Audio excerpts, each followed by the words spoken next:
It is now day 3 of what seems to be the worst snowstorm South Carolina has ever experienced. The only resort is still. Okay, several hours have now passed and I've successfully finished building my igloo where I intend to live for the next couple of weeks.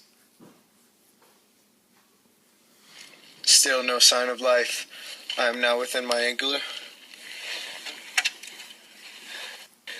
I've got to hurry. My food supplies are running low. I've only got a yogurt, a frozen waffle, half a wiener, and 3 Snickers. I've also got a little water and some binoculars in case I find someone, and then this gold chain to trade for food or something.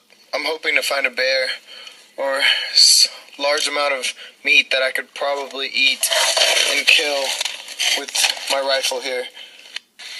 I'll be right back. My mom has told me I have to come inside to eat or my food is going to get cold. I have people spying on my igloo though.